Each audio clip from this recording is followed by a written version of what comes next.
Welcome to Under the Hood, your fortnightly insight and recap into accounting's leading topics and practical insights. Brought to you by Accountants Daily. G'day and welcome to this episode of Under the Hood, brought to you by Accountants Daily. It's great to be with you, and if you're new here, a very warm welcome.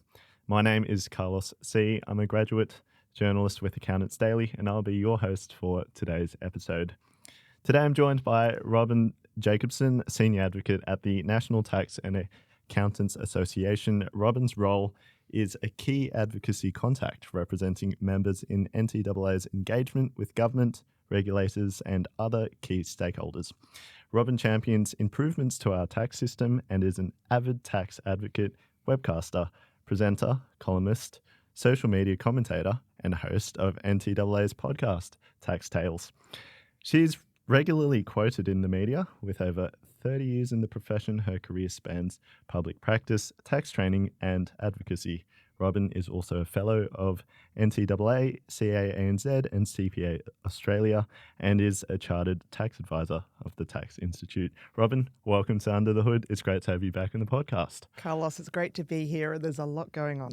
Absolutely. And in this episode, we will be talking about the changes that we've been seeing across the profession, including the changes to the ATO app, the upcoming Payday Super changes, that's one of the big ones, the CGT and negative gearing changes in the federal budget as well, which is also a very big one. But just before we get into all of that, Robyn, could you briefly tell us a little bit more about yourself and how you got to this point that you're at? Well, I think for anyone who's listening or watching, they will know that I love tax and have done for a very long time. So, background in public practice in numerous chartered accounting firms, and then over 20 years in tax training, and many accountants across the country will know me from that. But more recently, I've been in the advocacy space. So this is where effectively we're bridging the gap between information coming out of the government and the profession, but also importantly, escalating issues up to the government and making them understand the impact that their changes are having on the profession and their clients. Yeah, very, very important role there. I think the government has made changes and there needs to be that other voice that you do very well. So we'll be talking about the ATO app changes. So they've rolled out some security features, including a couple. Well, would you be able to walk us through that, Robyn? Of course. Look, the ATO app's been around for some time, but it's really got some new features in it which make it really important and something that really there should be conversations being had with clients. Because if you are not having these conversations with your clients about the ATO app, someone else is. And that someone else could be the Friday night pub syndrome or the Saturday barbecue syndrome, and that may not be the most reliable source of information. So one thing to note importantly is that you've got the ability to lock and unlock your account now. Okay. So this is for individual taxpayers. Yeah. And all you need to do is download the ATO app and log in, and ideally using a MyID to do so. And this is, of course, the digital identifier to be able to prove that you are who you say you are. Yeah. And if there's any unusual activity, because if there's going to be fraudulent activity, it's often going to be 10 o'clock on a Saturday night. Yeah. And you can't get hold of your accountant and you can't ring the ATO. So what it allows you to do is if you're in doubt, you lock it straight away. Now, you can't accidentally lock the app. There are a series of steps, but it is very straightforward to do. I was involved in the testing of it, so I've seen firsthand what it does. And what the locking does is prevent returns being processed and lodged. It also stops refunds being paid out, and it ensures that there can't be any activity that would undermine your security with the ATO and then the information that you've got with them. Now, you then ring the ATO at 9 o'clock Monday morning, and hopefully you can sort things out. If everything's all right, then you can unlock the account yourself, or of course the ATO can do that. Also, we've got a new feature on the ATO app called Verify Call. Okay. Now, anyone who's received a scam caller will know exactly what I'm talking about. You receive that call, someone purporting to be from the ATO, and you say, how do I know it's you? So if you're unsure, in real time, you go into the ATO app and right on that centre page, it'll have Verify Call. You press that and there will be an acknowledgement coming through the app that is from the ATO with the person's name who you are talking to. Wow. So it verifies in real time that they are who they say they are. Now, if you don't get that response within 30 seconds, you hang up. Even if it actually is a genuine call, then they'll just call you back or they'll try again. But if you're unsure and you don't get that verification, hang up. Yeah. Now, I know the next question practitioners are going to ask is, well, that's great for clients, but what about us? How many times has a practitioner received a call from the ATO where the ATO says, I'd like to talk to you about X client, and the practitioner says, well, how do I know it's you? You called me. How do I know it's actually the ATO calling? Yeah. So we've raised this with the ATO. We would love for this technology to also be available for tax agents receiving calls and BAS agents, of course. Look, let's hope that one day that technology is expanded. ATO is aware of it, and it would be nice to see that enhanced one day. Would that be an easy rollout considering there's already that in place for taxpayers? The technology exists clearly because it's available for taxpayers. It's how it would interact because of OSFA and, of course, staff working for a registered agent. So there would be some technological layers that have to work through, and I hope that one day is on the radar. Yeah, no, that would be really cool. And yeah, those are some cool security measures, and I think it's really important because, fraud does happen quite a bit. And I would just add, teach your clients how to use the app. It saves them contacting you for basic information like what's my lodgement date or what's my TFN or information about employment or superannuation. Clients can check this all by themselves, but you'd equally train them not to go and lodge an activity statement or a tax return or change your PAYG instalments without talking to you first. Yeah. And that's about having good conversations with your clients. Okay.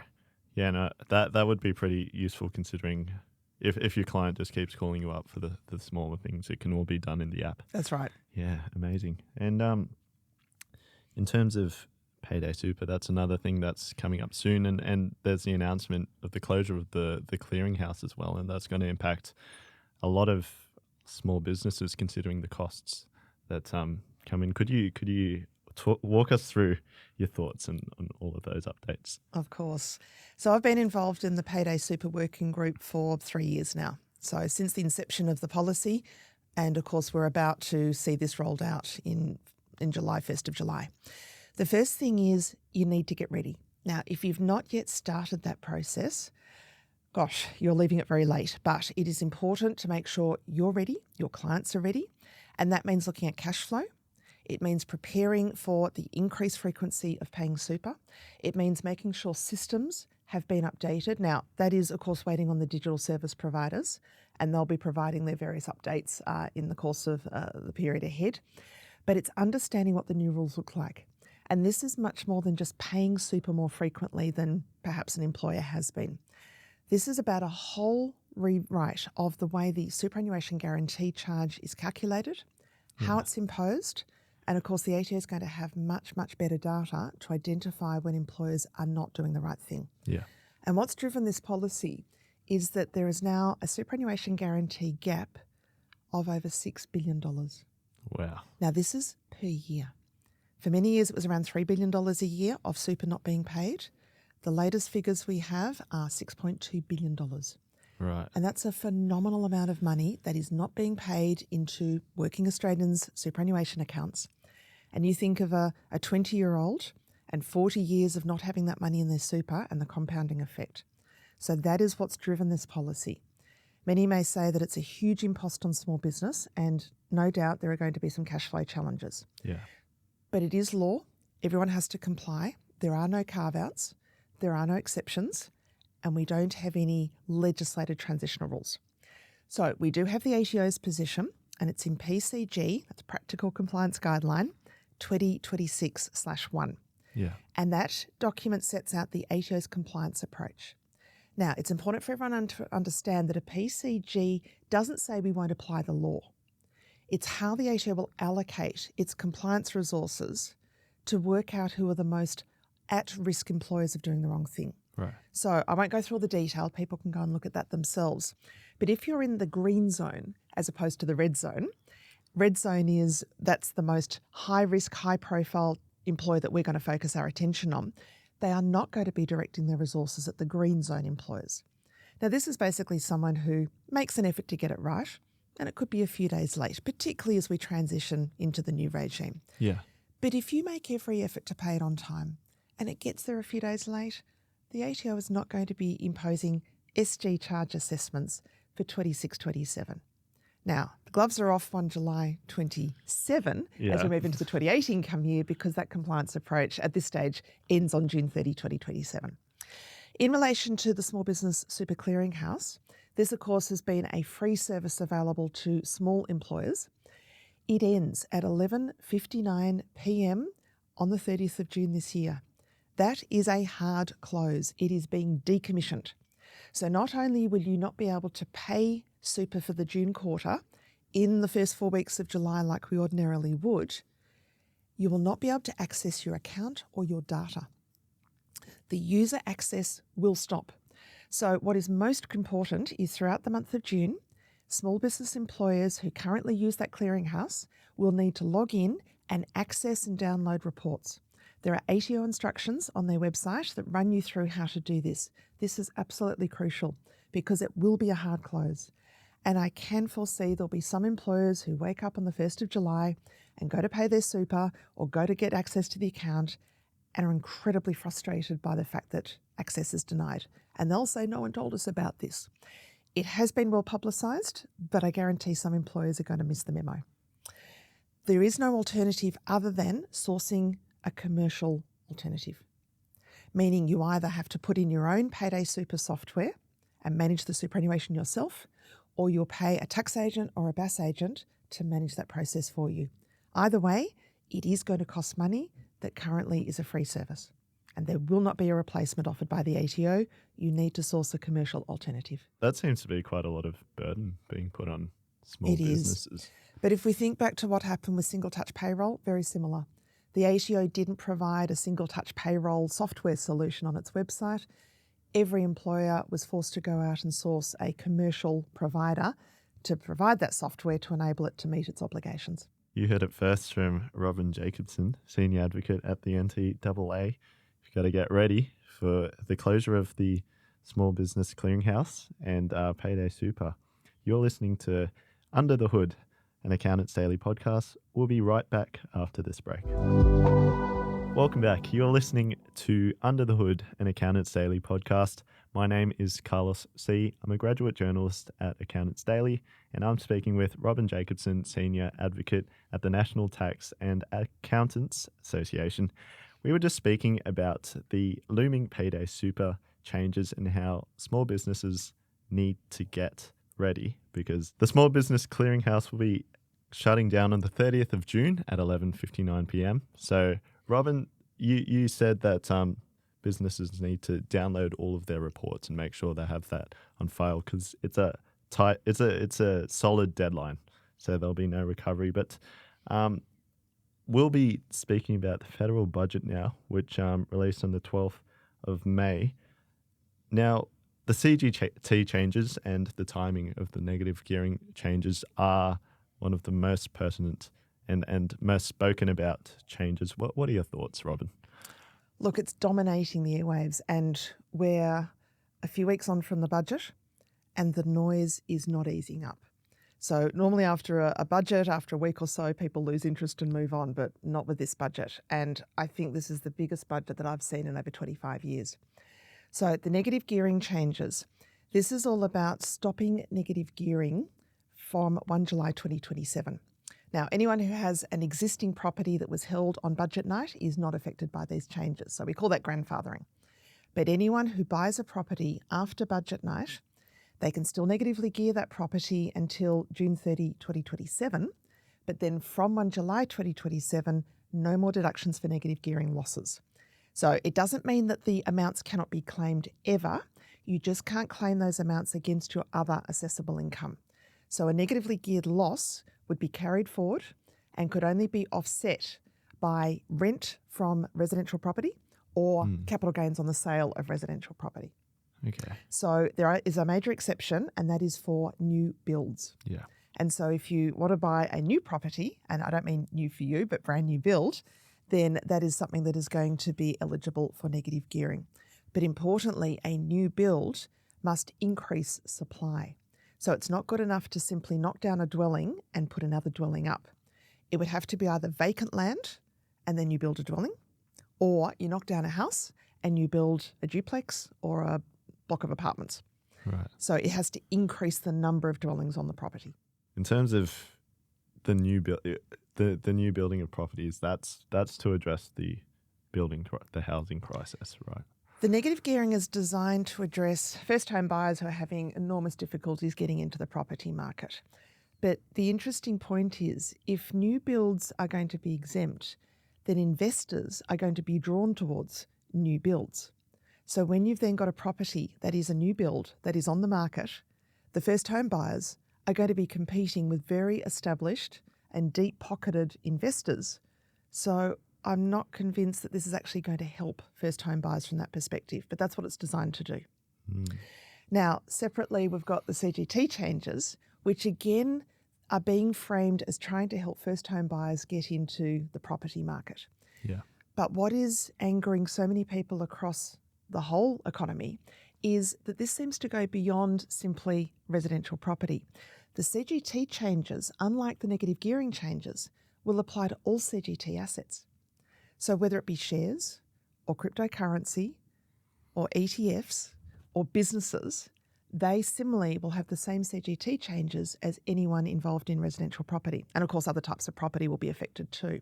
Yeah. So the major changes is that the CGT discount, which arguably has been very generous, but then for 20 odd years we had a low inflationary environment. And the last 5 years, it hasn't been low inflationary. And so the benefit offered by the 50% discount has been much more enhanced. So this will be replaced with indexation. And for some practitioners who can remember way back before 21 September 1999, this is what we used to do with capital gains. You'd index the cost base and then only be taxed on the real part of the gain. So there'll be some grandfathering. And if you have a CGT asset before 1 July 2027, then you still get to access the CGT discount on any gain up to that date. Okay. You'll apply indexation from 1 July 2027. But what many people did not see coming was bringing pre-CGT assets into the net. And I think there are still some people reeling from this. So it means that you've still got tax-free capital gains on a pre-CGT asset where that gain, of course, is made before 1 July 2027. Okay. And I don't mean realised asset, I'm talking about the gain that's accrued up to that date. Right. But they will be brought into the net from 1 July 27 with indexation. So I think what we're going to see is a deemed disposal of all of these assets immediately before 1 July 27. It won't create a taxing point, and any course pre-CGT assets you'll disregard the gain, but it will create a deferred gain for any post-CGT assets. And then when you eventually sell the asset, you'll have a component of the gain that's worked out under the discount, the deferred part, and then you potentially have this indexed amount that will separately be taxable. And what are the immediate impacts for small businesses? Absolutely huge. Now, for startups, and we've all seen the coverage in the media regarding this, if you've got a startup business in particular, they typically don't have a significant cost base. They start from nothing. Yeah. And so there's nothing to index.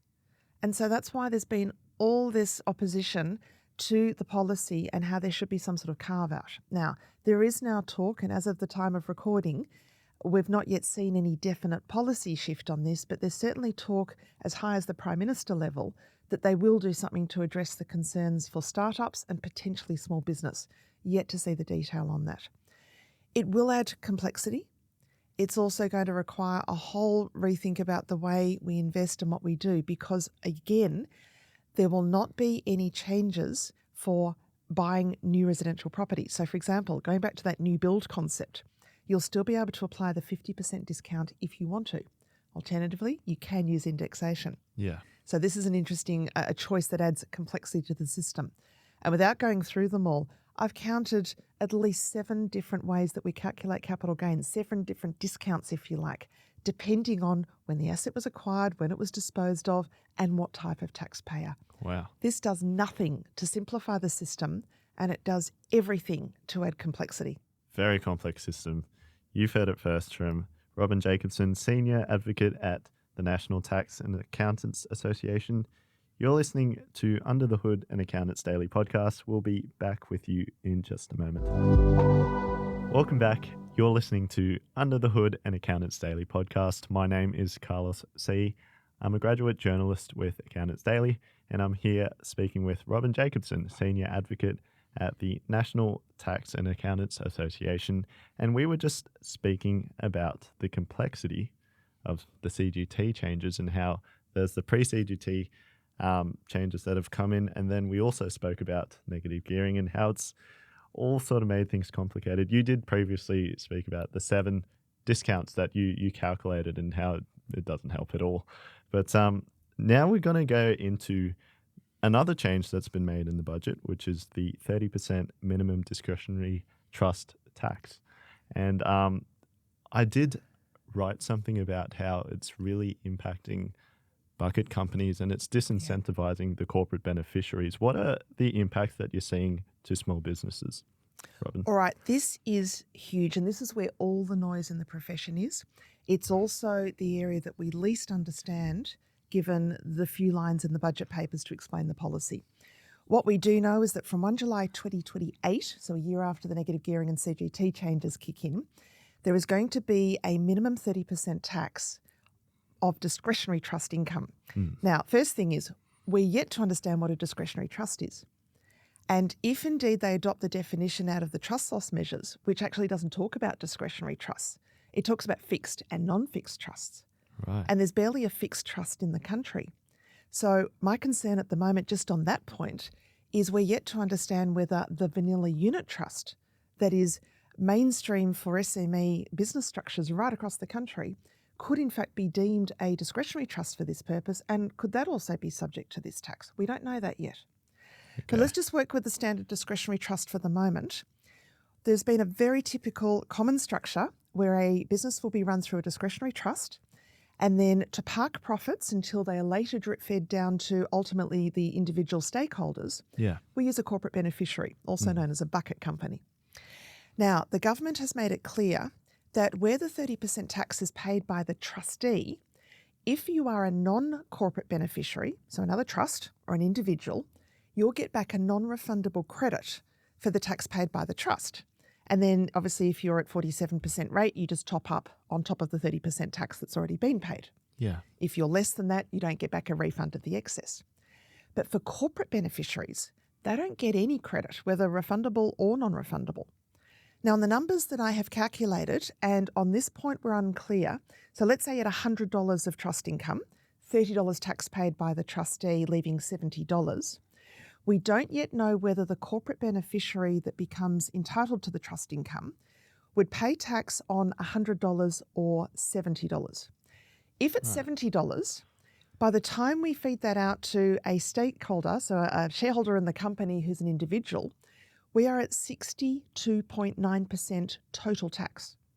Wow. If indeed the company is assessed on $100, it takes us up to 69.71% tax. Jeez. Now, we are so far over 50%, it's academic. I really don't care about 7% at this point.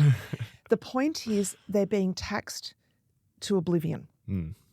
And what I want to make the point with this one is, before we go into any further discussion about the trusts themselves, this is a much broader conversation than just dealing with first home buyers trying to get into the property market.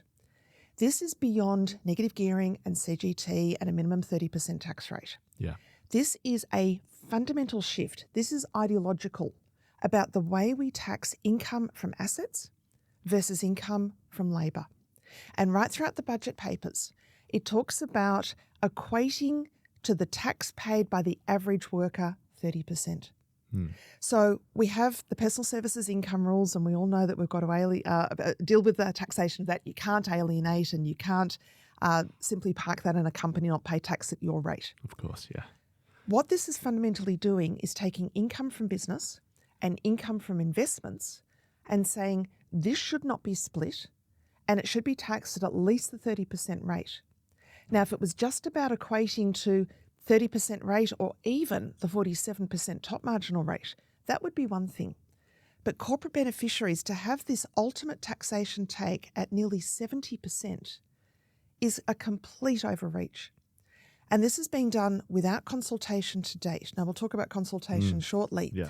But there are such significant issues that practitioners and their clients are facing. The government has said, well, the easy solution is simply restructure. Now, this completely understates and overlooks the complexity. When a business needs to restructure, it's not just about moving your business activity from, say, a trust into a company. We've also got issues with moving employment contracts, suppliers, customers, licenses, trading names. There is a huge legal and commercial disruption. Yeah. This doesn't even touch the issue of state taxes. And so we've got stamp duties payable, certainly in WA and Queensland, on the transfer of business assets. And you've still got stamp duties, of course, in other states and territories when it comes to property transfers. Now, in some cases, the millions of dollars of stamp duty payable is going to be completely prohibitive to restructuring. So those who are able to restructure will be able to do so, and those who don't will face these punitive tax rates. So there is so much concern. Family trust distribution tax extraordinarily is going to become relevant here, because if you set up a new structure and it's outside the family group where a family trust election's been made, any asset transfers will attract family trust distribution tax. Jeez. And not everyone's trying to do tax avoidance or No, tax there evasion. are so many legitimate reasons why people have trusts and indeed why they have corporate beneficiaries. Asset protection, of course, is the first one. Flexibility. Yeah. Parking profits to reinvest to maximise wealth. And all of this, bottom line, fails to recognise the risk that people take on when you're setting up business and when you're investing. So to equate a business owner with an employee where the employee does not put at risk any of their capital, they are not taking post-tax dollars and investing that into an enterprise to build wealth. So this is an absolute, it's more than a disruption. I'm trying to find the words to describe how extreme this is. And without warning, without consultation, this is going to be brought in. Now, we can only hope there will be consultation on the trust measures. We're certainly going to see the introduction of legislation on negative gearing and capital gains without consultation of publicly available exposure draft legislation. Wow. I feel like we're going back 20 or 30 years. It is such an important step. And even if you say your policy is sound or there are good policy reasons for what you're doing, even if the issues have been well prosecuted and debated in the public space, it doesn't mean that the provisions as drafted achieve that policy intent. And it's so much more difficult to amend law after it's enacted than get it right the first time. That lack of consultation's quite alarming, especially a budget that's made more changes in 25 years. And we've got the time. Negative gearing and CGT doesn't start for another year. The trust changes don't start for 2 years. But there is a political rush to get these measures through as soon as possible before the start of the winter recess or at least very early in July. So this is something that's being driven by the government, and there are deep concerns about their lack of consultation in relation to these extremely significant measures. And the consultation periods that I've seen were something like 2 weeks for some submissions, right? Oh, we've had a string of them this year. So we've had, for example, the work-related expenses, $1,000 deduction, 2-week period for consultation. Now, the association reps, we all sit down and we prepare these submissions and send them to government. Yeah. But it's not like we're twiddling our thumbs waiting for the next submission to drop and then we're able to simply get onto it. These take time, they take resources, and we can have multiple submissions all being prepared at the same time. The point also is we need to be able to seek input from our members. We need to be able to get their views and their concerns and their real life examples. Yeah. And it makes it very difficult to do that within these incredibly short timeframes. Would you say a 30-day consultation period's more conducive of... Absolutely. A month, I think, is reasonable. Look, in the past, we even saw 6-week consultation periods. Okay. And there should be enough notice to be able to do that properly. What's driving this is the start dates of the measures, although, of course, with the budget measures, we've still got a year to go, so that doesn't hold for that particular situation. Of course. But the $1,000 deduction is a 1 July 26 start date. And so the government's explanation was, well, we need to get the law enacted before those rules begin on 1 July 26. Yeah. Now, I accept that, but it doesn't explain why we've had over a year since it was announced in the election campaign last year for the legislation to be put out in exposure draft form and tabled before Parliament without this mad rush just before the measures begin. Yeah. There is absolutely a lot there. In terms of what small businesses can start doing, what have been the sort of misunderstandings that policymakers have been making in terms of the tax and accounting space? It's a great question. And from a policy perspective, what I think the policymakers fail to grasp, or at least acknowledge, is the huge compliance impact and the uncertainty that their policies are having. Now, compliance costs arise due to the complexity of measures that are being introduced. You have to go and get advice, or there are direct costs, for example, stamp duty when you're going to be restructuring.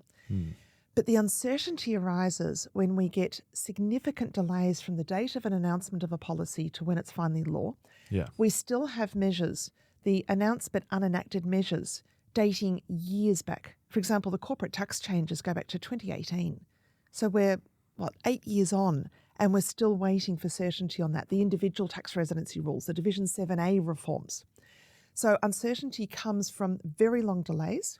Uncertainty comes from a lack of clarity as to how measures are going to work, and that, of course, is often due to a lack of consultation.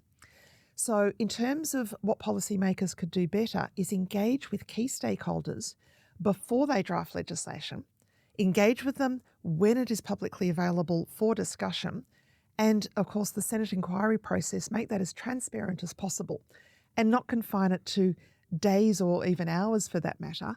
Make sure that we've got robust debate. Give Parliament the opportunity to fully understand the measures that they are passing.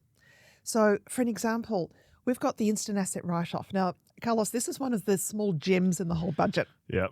Now, we've of course got certainty that from 1 July 2026, the $20,000 instant asset write-off will be a permanent feature of the law. Long time coming. Absolutely. We have been calling for this for years. And in particular, the last 3 years where we've had these annual extensions by 12 months of another temporary measure. We've actually been tinkering with this write-off since 2015. Wow. So pre-COVID, right through COVID, where of course it was increased to an unlimited amount. Yep. And then it went back to 20,000, and then we've been extending this year by year. So this has been nonsense. It's great to see that this will finally be a permanent feature in the law. The resources that are taken to legislating this each year and the delays have caused uncertainty. So this is positive. But that's an example of where finally we've got a positive measure after years of advocating for the uncertainty to be removed. Now, the other measure that's a positive is the loss carryback for companies. So this will be available to the third of the small business sector that operates through a company, but it's got to have losses. So instead of carrying the loss forward, you carry it back against tax you've already paid over the past 2 years. Yeah. It's going to be very similar to the COVID-style measure that we saw in place a few years ago. Everything is indicating it's going to be a permanent measure and not a temporary one, so that's also good. But all that's being lost amid the noise of the trust measures and, of course, the CGT in particular. Yeah. Little gems in the, they're like needles in haystacks, aren't they? Well, not only are they hard to find, but they're being absolutely dwarfed by all the noise associated with the trust measure. For small businesses, apart from monitoring the changes, what are some practical things that they can start doing in light of all of these? The first thing is for clients, they need to be talking to their practitioners. Now, practitioners are going to be just so overloaded. I'm really empathetic and sympathetic to the workload of practitioners. It's like some still haven't recovered from the COVID pressures and getting their lodgements up to date. And as we go into 1 July this year, we've got Payday Super reforms. We've got Division 296. We've got the anti-money laundering provisions coming in and the obligations there. We've got all the budget measures. We know the ATO has been taking firmer action for the last 12 months in relation to remissions of general interest charge and failure to lodge penalties. Yeah. It seems that this is the least pretty environment I've seen for a very long time. And practitioners are just going to need to keep up to date, keep informed. Their clients are going to be asking what's law and what's not, where is it at? Know the facts, correctly advise your clients, and work out, of course, how you navigate as to whether or not a client does or does not restructure. Now, at the moment, it's incredibly difficult to advise any client without that certainty. Yeah. And this is something that members are telling me at the moment. What do we even tell our clients? What do we do with June 30 distributions when, separate to all of this, we're waiting for the Bendel decision out of the High Court on unpaid present entitlements? 100%. So, look, from a selfish point of view for the profession, there's no shortage of work. So no one should be going broke in this environment. But managing workloads, managing your wellness, seeking support and assistance, and of course, in all this, trying to do the right thing. And I don't feel I need to point out, but in the background, we've got even tighter regulation of the profession through the breach reporting rules and other new obligations in TASA. And it just seems that the whole system is demanding perfection from everybody when, at the end of the day, we're all human and humans make mistakes. Family trust elections, Carlos, that's a whole other conversation we could have. Yeah. We are seeing some really ugly outcomes due to anything but a mischief. It's where there has been an inadvertent mistake, there's been an unawareness that an election's been made, or an administrative oversight. And we're seeing the most harsh outcomes with unlimited amendment periods and no discretion available to the Commissioner to do anything about it. So the associations have put in a joint submission that will be on all of your associations' websites directly to the Assistant Treasurer, our relevant minister, pleading for some sort of solution for these family trust election situations. It cannot go on, it is unsustainable, and we need to come up with a solution that is fair, that honours the original policy intent, and that is to stop the trafficking of trust losses and make sure that distributions are only weighed within a family group. But these provisions have to be fair, they have to be practical, and there have to be proportionate responses in the law when you happen to do the wrong thing by accident. And I guess amid all of this compliance and all of this new work that accountants are facing, what are some words of wisdom that you have for the accountants who may be anxious, they may be seeing all of this and a bit overwhelmed? What would you say to them, Robyn? The first thing I would say is breathe. It's amazing how in a heightened state you can just forget to breathe. So take a breath, take time out. And I'm talking about a 5-minute walk. I'm talking about going to have a nice calm cup of tea. Just take a breath. The second thing is reach out.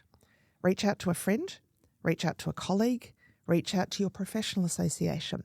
We're always here to listen to our members. And sometimes just knowing that your voice is heard, knowing that someone is listening, knowing that there are others out there feeling exactly the same way you do, it doesn't change your situation, but gee, it can make it just feel a little bit better. Now, in terms of any active steps, consulting with clients, talking to them, finding out where they're at and try to help them the best way you can. Advocating is important. So in terms of issues that you identify as a practitioner, do not think you're the only one. It's amazing how often someone might be hesitant to raise an issue because they think, oh, it's just a little thing or it's just me. Now, when 100 or 1,000 or 10,000 practitioners all start having the same problem, that's now systemic. And that must be escalated to either the government as the policymaker or to the ATO as the administrator, as the regulator of the tax law, or to the TPB as the regulator of the profession. And that's where we play a part to help raise those concerns, to be the voice for the profession and to be there for the members.